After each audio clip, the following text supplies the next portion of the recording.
Hello and welcome to The Winning Formula, a new series brought to you by Autosport. After each Grand Prix, we'll be taking a closer look at the big moments and calls that were pivotal to deciding the race and find out what truly proved to be the winning formula. And to kick things off, we're taking a look at last weekend's dramatic Russian Grand Prix as Lewis Hamilton scored an historic 100th F1 win after a late rain shower shook up proceedings in Sochi.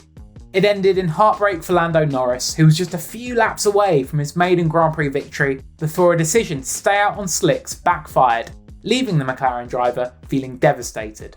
Sochi was always going to be a big opportunity for Hamilton and Mercedes. Red Bull opted to change Max Verstappen's power unit after losing an engine in the Silverstone crash, meaning the Dutch driver would start the race at the back of the grid.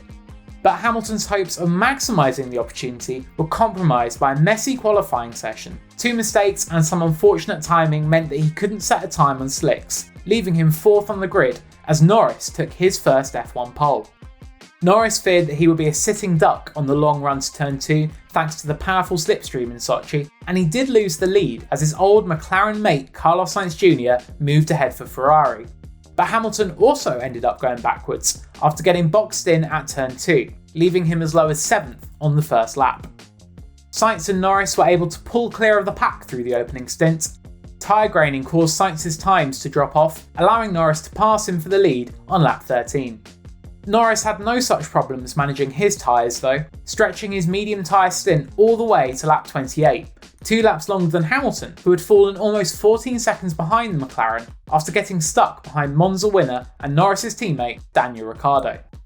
But once Hamilton had clean air and a fresh set of hard tyres following his stop, and after quickly passing Stroll, Sainz and Gasly, he was able to carve into Norris's advantage.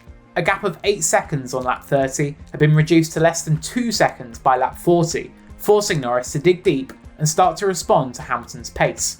The gap continued to fall though, leaving Hamilton almost within DRS range of Norris as they entered the final 10 laps. And then, after a race of radio messages and eyes on the sky, the rain finally arrived. The fans were the first to react, digging out their umbrellas and raincoats in the grandstands, and it left the drivers facing a critical call. Do we pit for intermediates or stay out on dry tyres? It was a call that would ultimately decide the race, but before we get into that, we want to give a shout out to our sponsor for this series, Party Poker, who currently have a special sign-up offer. If you go to the link in the description and open a new account and deposit £10 or more today, Party Poker will match your on deposits up to £400 and give you £40 worth of free play.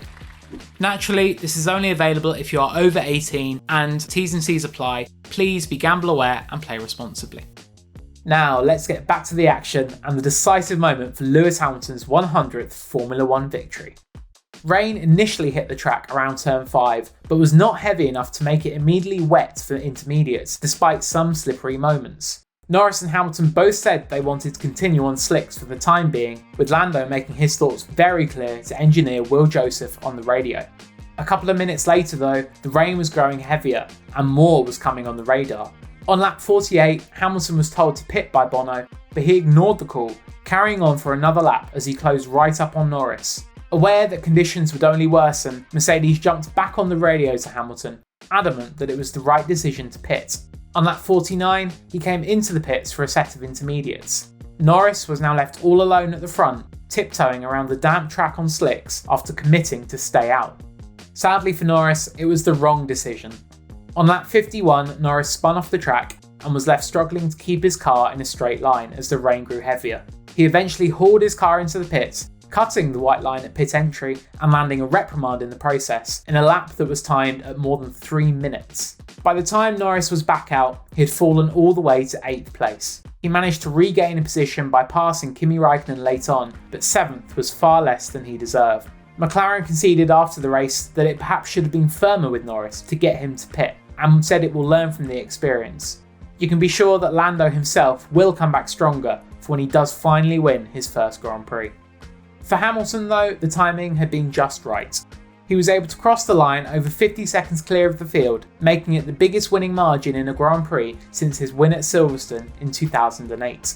But the gap to the rest of the field did not tell the full story of the race.